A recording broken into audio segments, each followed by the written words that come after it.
ହେଲା। White field ଯେତେବେଳେ ହେଇଗଲା ସେଟା ଅବ୍ୟକ୍ତ ପ୍ରକୃତି, ତା ନାଁକୁ ଆମେ ଇଚ୍ଛା କହିବା। ସେ ପ୍ରକୃତି କି ଯିଏ ଧାରଣ କରୁଛି ସେ ହଉଛି ଜ୍ଞାନାଲୋକ। ତେଣୁ ଜ୍ଞାନାଲୋକର ଯୋଉ ପ୍ରକୃତି ଅଂଶଟା ହଉଛି ଇଚ୍ଛା, ଯାହାର ବର୍ଣ୍ଣ ହଉଛି ଧଳା। ଆଉ ଜ୍ଞାନର ସ୍ୱ ଆଲୋକ ନାହିଁ। ଜ୍ଞାନର କେମିତି ସ୍ୱ ଆଲୋକ ନାହିଁ, ମୁଁ ତ ଗୋଟେ ବଢିଆ ଉଦାହରଣ ଦେବି, ଏଇଟା ମୋ ସ୍ୱ ଅନୁଭୂତି। କଣ ଯେ ଆମେ ସୂର୍ଯ୍ୟଙ୍କ ଠେଇ ଯୋଉ ଧଳା ଆଲୋକ ଆସୁଛି ତା ମଧ୍ୟରେ ଅହରହ ହାଇଡ୍ରୋଜେନ ଗ୍ୟାସ ଟା ହିଲିୟମ ଗ୍ୟାସ ରେ ପରିଣତ ହଉଛି। ଯଦି ପରିଣତ ହଉଛି, ମତେ କହିଲୁ ଏଇ ଗ୍ୟାସ ଟା କଣ ସବୁଦିନ ପାଇଁ ହଉଥିବ କି? ସବୁଦିନ ପାଇଁ ଚିରଦିନ ପାଇଁ ହଉଥିବ, କିନ୍ତୁ ସେ ପୁଣି ତ ନଷ୍ଟ ହଉଛି ନା, ସୂର୍ଯ୍ୟ ବି ନଷ୍ଟ হবে ନା। ମୁଁ ସେଇ କଥା କହୁଛି, ସେଇ ଯୋଉ ଗ୍ୟାସ ଟା ଯେତେବେଳେ ସରିଯିବ, ସୂର୍ଯ୍ୟ କଣ ହବ ନା ଗ୍ରହ ଉପଗ୍ରହ ଭଳିଆ ଗୋଟେ ପିଣ୍ଡ ହେଇଯିବ, ଆଲୋକ ବିହୀନ ପିଣ୍ଡ ହେଇଯିବ। ଆଜ୍ଞା ଆଜ୍ଞା। ଆଉ ସୂର୍ଯ୍ୟ ଯେତେବେଳେ ଆଲୋକ ବିହୀନ ପିଣ୍ଡ ହବ, ତାହେଲେ ସୂର୍ଯ୍ୟର ଦିଟା ଅବସ୍ଥା ହେଲା, ଗୋଟେ ଆଲୋକ, ଗୋଟେ ନିରାଲୋକ। ଆଚ୍ଛା, ନିରାଲୋକ ଅବସ୍ଥାରେ ଯେତେବେଳେ ସୂର୍ଯ୍ୟ ରହିବ, ସେତେବେଳେ କଣ ହବ ନା ଏଇ ଆଲୋକ ଗୁଡିକ ତାଠେ ମର୍ଜ କରିଯିବ। ତେଣୁ ସୂର୍ଯ୍ୟ ରହିବ ଅନ୍ଧାରରେ, ଆଲୋକ ଅନ୍ଧାର ରହିବେ ନା। ଆଉ ଠିକ ସେଇଭଳି ଜ୍ଞାନ ସୂର୍ଯ୍ୟ ଯେତେବେଳେ ପ୍ରକାଶ ପାଇଛି ବିଶ୍ୱ ବ୍ରହ୍ମାଣ୍ଡରେ, ସେଠି ଗୋଟେ ଚିତ୍ ଜ୍ୟୋତି ବିଶ୍ୱରେ ଘାରି ଯାଇଛି। କିନ୍ତୁ ସେ ଜ୍ୟୋତିରେ ଯେତେବେଳେ ବିଲୟ ହେଇଯିବ, ବିଶ୍ୱ ହେଇଯିବ ଅନ୍ଧାର। ଆଚ୍ଛା, ଯେତେବେଳେ ଆଲୋକ ବିହୀନରେ ଅନ୍ଧାର ହେଇଗଲା, ଯେତେବେଳେ ଅନ୍ଧାର ହେଇଗଲା, ସେଇ ଅନ୍ଧାରୀ ଅଞ୍ଚଳ ତା ହଉଛି ଚତୁର୍ଥ ପରିସର, ଯାହା ଦେହରେ ଜ୍ଞାନ ଶକ୍ତିଟା ଚେତନ ବଳ ରୂପରେ ଅବସ୍ଥାନ କରିବ। ହଁ, ଫୋର୍ସ ଲେଖିଥିଲି। ଆଚ୍ଛା, ଯୋଉ କନସିୟସ୍ ଫୋର୍ସ ଟା କଣ ହବ ନା ନିଜେ ନିଜର କାରକ। ଯେହେତୁ ସେ ଚେତନ ନା, ତେଣୁ ଜଡ ବଳ ନିଜେ ନିଜର କାରକ ହେଇପାରିବେନି। ଜଡ ବଳ କାରକ ଆଶ୍ରୟରେ ମାନେ ପ୍ରକାଶ ପାଇବ। କିନ୍ତୁ ଚେତନ ବଳ କୌଣସି କାରକ ନାହିଁ ତା ପାଖରେ, ନିଜେ ନିଜର କାରକ, ନିଜେ ନିଜକୁ ସେ ପ୍ରକାଶ କରେ। କଣ ବୁଝିବେ? ସେଥିପାଇଁ ସିଏ ହଉଛି ନିରପେକ୍ଷ, ସେ ହଉଛି ଆବସୋଲ୍ୟୁଟ, ସେ ହଉଛି ନିଷ୍କ୍ରିୟ, ସେ ହଉଛି ନିରାଲମ୍ବ। ତେଣୁ ସେଇ କ୍ଷେତ୍ରଟିରେ କଣ ହୁଏ ନା ଏଣ୍ଡଲେସ୍, ସେ ଯୋଉ ଅବ୍ୟୟ ଅକ୍ଷୟ, ତାହେଲେ ମୁଁ ତାର ଗୋଟେ 12ଟା ଲକ୍ଷଣ ମୁଁ ତତେ କହୁଛି, ଭାଗବତରେ ଅଛି, ମୁଁ ସେ ପ୍ରମାଣ ପାଇଛି, ଅଛି ମୋ ପାଖରେ, ମୁଁ ଜାଣିନାହିଁ। ଯେ ଆତ୍ମା ନିତ୍ୟ ବ୍ୟୟ ଶୁଦ୍ଧ ଏକ କ୍ଷେତ୍ରଜ୍ଞ ଆଶୟ ଅବିକ୍ରିୟ ସଦୁଗୁ ହେତୁରୁ ବ୍ୟାପକ ସଙ୍ଗନାବୃତ। ଆତ୍ମା ନିତ୍ୟ, ସର୍ବଦା ସେ ରହିଛି, ଅବ୍ୟୟ, ତାର କ୍ଷୟ ବୁଦ୍ଧି ନାହିଁ, ନିତ୍ୟ ଶୁଦ୍ଧ, ସେ ସବୁ ପିଓର ଖାଣ୍ଟି, ତାଠି କୌଣସି ଜିନିଷ ମିଶାମିଶି ହେଇକି, ଆମ ପଦାର୍ଥ ଗୁଡିକ ସବୁ ମିଶାମିଶି ହେଇକି ତିଆରି ହେଇଛି, ଶକ୍ତି ଗୁଡିକ ସବୁ ମିଶାମିଶି ହେଇ ତିଆରି ହେଇଛି। ଆମର ଯୋଉ ପ୍ରାଇମେରୀ କଲର ରହିଲେ ବ୍ଲୁ, ରେଡ୍, ୟେଲୋ, ଇଏ ହଉଛି ଖାଣ୍ଟି, କିନ୍ତୁ ତା ଦେହରୁ ମିଶିକି ଅନ୍ୟ ଗୁଡା ସବୁ ତିଆରି ହେଇଛି। ଠିକ ସେଇଭଳି ଚେତନ ବଳ ହଉଛି ଖାଣ୍ଟି, ଶୁଦ୍ଧ, ଏକ। ଆତ୍ମା ନିତ୍ୟ ବ୍ୟୟ ଶୁଦ୍ଧ ଏକ, କେବଳ ସିଏ ଗୋଟିଏ, ତା ଭଳିଆ ଆଉ ଦ୍ୱିତୀୟଟା ଜଗତରେ ନାହିଁ, ଦ୍ୱିତୀୟ ନାସ୍ତି। କଣ ବୁଝିଲ ନା? ଏକ ଓହମ, ଦ୍ୱିତୀୟ ନାସ୍ତି, ସିଏ ମାତ୍ର ଗୋଟିଏ, ଆଉ ତା ଭଳିଆ ଦ୍ୱିତୀୟ ସତ୍ତା କିଛି ନାହିଁ। ଆତ୍ମା ନିତ୍ୟ ବ୍ୟୟ ଶୁଦ୍ଧ ଏକ କ୍ଷେତ୍ରଜ୍ଞ। କ୍ଷେତ୍ର ଅର୍ଥ ସିଏ ଯୋଉ ଆତ୍ମା ଠାରୁ ଯୋଉ ଗୁଡାକ ତିଆରି ହଉଛି, ଯୋଉ ପଦାର୍ଥ ବା ଯୋଉ ଶକ୍ତି ଯାହା ତିଆରି ହଉଛି ତୃତୀୟ ପରିସରରେ, ସେଗୁଡାକ ତୃତୀୟ ପରିସର ହଉଛି କ୍ଷେତ୍ର, ଚତୁର୍ଥ ପରିସର ଯୋଉ ବଳ ରହିଛି ତାକୁ କୁହନ୍ତି କ୍ଷେତ୍ରଜ୍ଞ। ତେଣୁ ତୃତୀୟ ପରିସରରେ ଥିବା ବସ୍ତୁକୁ ସେଇ କେବଳ ଜାଣିପାରନ୍ତି, କିନ୍ତୁ ତାଙ୍କୁ ତୃତୀୟ ପରିସରରେ ଥିବା ବସ୍ତୁ କେହି ଜାଣିପାରିବେ ନାହିଁ। ଆଉ ଗୋଟେ ଏଇଠି ହେଲା, ମାନେ ଆପଣ ଯୋଉ କହିଲେ ବୁଝା ପଡିଲା ବ୍ଲୁ ଫିଲ୍ଡ କଥା। ଏବେ ଯୋଉ ସତ୍ଵ ରଜ ତମ ଯୋଉ ହେଲା ବ୍ଲୁ, ରେଡ୍ ଆଉ ୟେଲୋ, ରେଡ୍ ଆଉ ୟେଲୋ କାହିଁକି ହେଲା ରଜ ଆଉ ତମ? ରଜ ତମ ନାଇଁ, ତମ ଗୁଣଟା ହଉଛି ୟେଲୋ କଲର। ୟେଲୋ ଆଉ ରଜଟା ରେଡ୍ କଲର। ମୁଁ ବୁଝେଇ ଦଉଛି, ରଜ ଏବଂ ସତ୍ଵ ଗୁଣଟା ହଉଛି ସମ୍ପୂର୍ଣ୍ଣ ଚେତନାତ୍ମକ। ଆଚ୍ଛା, ତମ ଗୁଣଟା ହେଲା ଜଡାତ୍ମକ, ଆଉ ରଜ ଗୁଣଟା ହେଲା ଜୈବାତ୍ମକ, ଜଡ ଚେତନର ସମନ୍ୱୟରେ ସେ ତିଆରି ରହିଛି। ଆଉ ସେଇଥିପାଇଁ ଯୋଉ ୟେଲୋ କଲର ହେଲା ଆମର ତାମସା ଅହଙ୍କାର, ସେଇ ୟେଲୋ କଲର ଧିଅରୁ, ୟେଲୋ କଲର ଭୂତାଦି, ଭୂତ ଏବଂ ଚେତନ ଅଭୂତ, ଚିତ୍ ଅଚିତ୍ର ସମନ୍ୱୟରେ ଅଛି ନା। ସେଇ ୟେଲୋ କଲରଟା କଣ ହୁଏ ନା, ଯେତେବେଳେ ପରିବର୍ତ୍ତିତ ହୁଏ ସେତେବେଳେ ସେ ବ୍ଲାକ୍ ହେଇଯାଏ।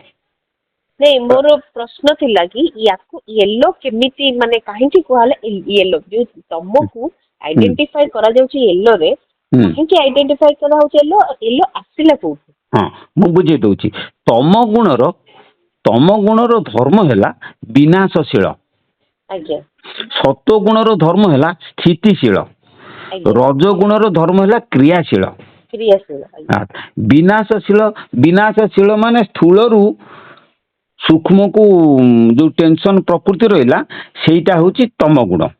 अच्छा रजगुण सत्वगुण होची ना रजगुण होची क्रियाशील अर्थात सूक्ष्म रु स्थूल को आसीबो रजगुण स्थूल रु सूक्ष्म को जीव तम गुण किंतु सत्वगुणटा स्थितिशील से मझिरे स्थिर होगी रहिबो ए तीनटा उत्पत्ति स्थिति विनाश ए तीनटा धर्म से जगार सृष्टि हुए विनाश धर्म जेहेतु से कौन हुए ना विनाश माने जदि आमर चिंता करिबा सत्वगुण सूक्ष्म रु आसीची से सूक्ष्म को जीवा पे उद्यत हुए किंतु तम गुण कौन हुए ना विपरीतमुखी ते स्थूल आड़ को गति करने पे चेष्टा करे स्थूल माने जड़ आड़ को आसिया पे से चेष्टा करे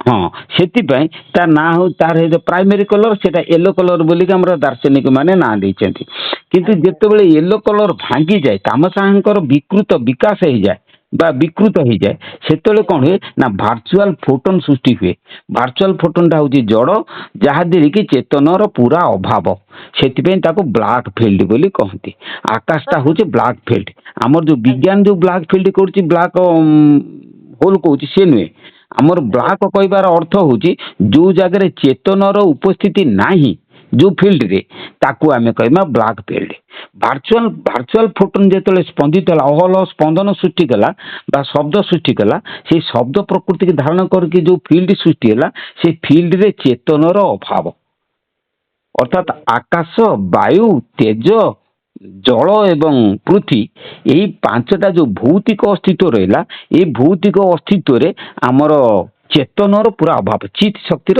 पूरा अभाव अच्छी से ये पांचटी क्षेत्र को कह जाए ब्लैक फील्ड बुझिपार ना जो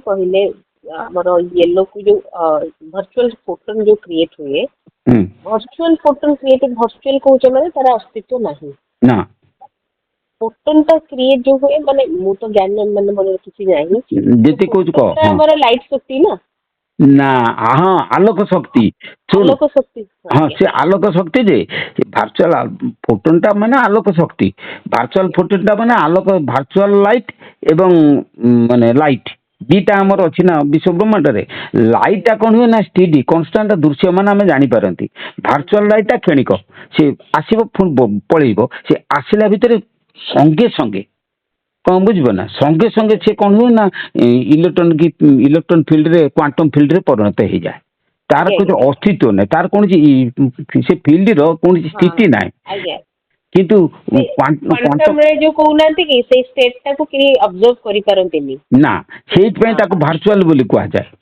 अच्छा जिते से वर्चुअल फील्ड जिते फोटोन जब स्पंदन पलि आसो क्वांटम फील्ड को आरंभ कर जिते प्रकार टिकी टिकी आमर जो अच्छा कौन इलेक्ट्रॉन प्रोटॉन अच्छी कि हिग्स बोसन हिग्स फील्ड अच्छी जो फील्ड गुड़ा अच्छी एगुड़ा सब जड़ फील्ड ए सूक्ष्म कंपन सृष्टि होची यही कंपन को कह जाए आकाश कहीं यहाँ हूँ जड़ शब्द आकाशर धर्म है कंपन तेणु ये फील्ड मानक जो कंपन सृष्टि होची से कंपन समन्वय स्थान को शून्य को आमे कहबा आकाश कौन बुझिपार ना तेणु मोट कथा चेतन रु जड़ अचित सृष्टि हुए अचित रु जड़ सृष्टि हुए कम कि जड़ गुड़िक जो मिसी जाती से इलेक्ट्रॉन प्रोटॉन न्यूट्रॉन विद्युत कणिका सृष्टि होती विद्युत कणिका अच्छा कौन विद्युत कणिका इलेक्ट्रॉन प्रोटॉन आम कौन इंडिविजुअल पाइपर कि विश्व ब्रह्मांड रे ना ना ना ना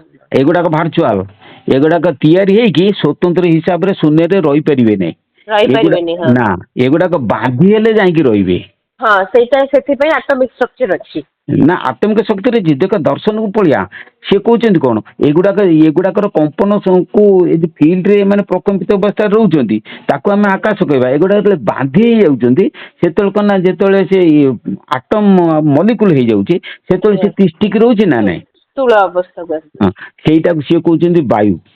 ଦୀର୍ଘ ଦିନ ଧରିକି ମୁଁ ରିସର୍ଚ୍ଚ କଲି ମୁଁ କହିଲି ହେଲେ ଆକାଶ ପରେ ତେଜ ହବା କଥା ତେଜ ପରେ ବାୟୁ ହବା କଥା କିନ୍ତୁ ଆମର ଦର୍ଶନ କହୁଛି ଆକାଶ ପରେ ବାୟୁ ବାୟୁ ପରେ ତେଜ। କିନ୍ତୁ ଯେତେବେଳେ ବିଜ୍ଞାନକୁ ଆସିଲି ପ୍ରମାଣ ପାଇଗଲି କଣ ନା ଆକାଶ କହିଲେ ଏଇ ଯୋଉ ଫିଲ୍ଡ ଗୁଡିକରେ ଯୋଉ ଭାଇବ୍ରେସନ ହଉଛି ସେଗୁଡାକ ସବୁ ହଉଛି କଣ ନା ଶବ୍ଦ ଶବ୍ଦ କମ୍ପନ ଆକାଶରେ। ଆଇନଷ୍ଟାଇନ କଣ କଲେ that is no absolute state of rest in the universe. The whole universe is a subtle vibration. ସାରା ବିଶ୍ୱଟା ହଉଛି ସୂକ୍ଷ୍ମ କମ୍ପନରେ ପ୍ରକମ୍ପିତ। ସେଇ ଯୋଉ କମ୍ପନରେ ପ୍ରକମ୍ପିତ ହଉଛି ଯୋଉ ଫିଲ୍ଡରେ ସେଇ ଫିଲ୍ଡଟାକୁ କୁହାଯାଏ ଆକାଶ। ଆକାଶ ଆଚ୍ଛା ସେଇ ଫିଲ୍ଡରୁ ଆମେ ସିଧାସଳଖ ଆମେ ସେଥିରୁ ହିଟ୍ ସୃଷ୍ଟି ହେଇପାରିବନି।